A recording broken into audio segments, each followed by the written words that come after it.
Well, he's been here 2 or 3 times now. He gets his work done before we get on the floor. He's staying ready. I mean, he's a pro, and he's always been. He's been part of this program, and he's friends with all these guys, and he's still going to be part of our program in the future. It's just unfortunate we're not able to use him this summer. So, team guy, like I had mentioned before, who cares about these kids and cares about this program and wants to be part of it. How's the work you've gotten done so far? Where do you see the most growth with this group at this point in camp? You know, it's a bit of a grind right now. I mean, you know, this is our 5th day of practices, and you know they're starting to feel it. The bumps and the bruises and fatigue levels are high, but you know we've got to get used to fighting through this type of thing. I think they've picked up offensively and defensively what we're trying to do. It's always hard to judge where you stand and where we are when we're practicing against ourselves. So we're going to need games, and those are coming up next week, and we'll have a better idea of where we stand. Saw Anthony standing on the sidelines. Anything to report health-wise with your group?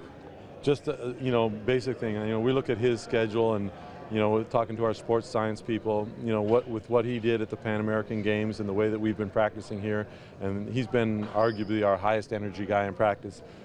Just a decision today to, you know, give him a quiet day. Everything else we did today was in the half court as well. All the players are showing signs of fatigue, so we worked on execution and playing in the half court today.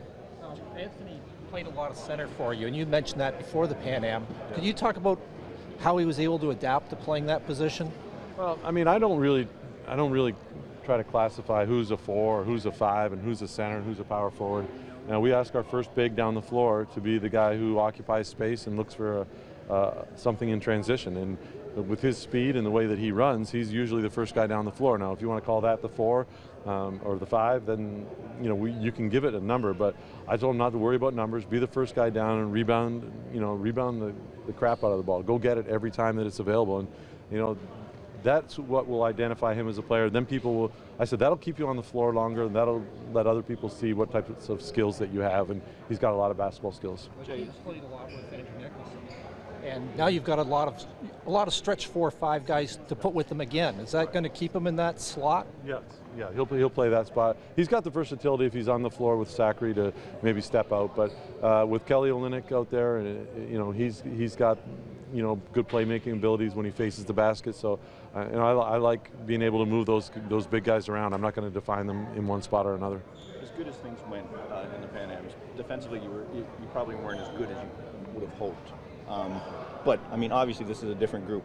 How do like in particular, how do the additions of Corey and Andrew change you guys defensively? Well, they help us on the wing defensively for sure.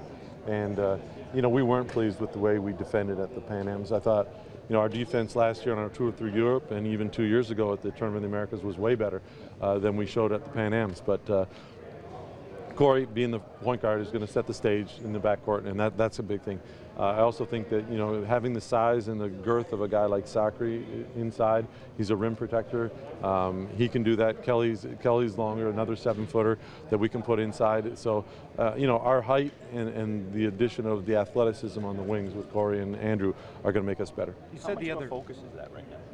Oh, it's a big focus. I mean, defense is, you know, something we work on every single day, and we have to be good.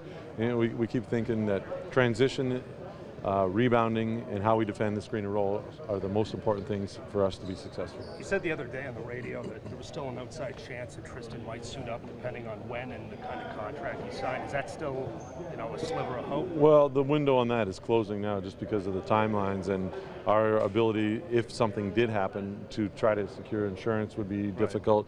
Getting permission from whatever team he signs with would be difficult. So, you know, I would think that, you know, the window's closing, but I love the fact that he's here. I love the fact that he shows an interest in these guys, as he always has. He's been a big part of our program. Jay, who beyond Corey Joseph do you see handling the ball a lot for the team? Well, we've got a lot of guys that can handle it naturally, maybe not from the point guard position, but Phil Scrubb and Olivier Hanlon are 2 guys that they can handle. They can play the point guard spot. They can also play the off guard spot and shoot the ball. Staskas is a good playmaker, and Brady Heslop can make plays off the pick and roll as well. So a variety of players, but I would think that Hanlon and Phil Scrubb would probably be the 2 guys. Both Nick and Corey have mentioned the style of play is similar to the Spurs. How much are you deliberately following a Spurs style, or is that just sort of falling out of FIBA? No, we're following it. I mean, I think it's been an offense that has been duplicated by many teams across the NBA. Atlanta Hawks are doing it, Utah Jazz are doing it, and I think they're having a lot of success with it.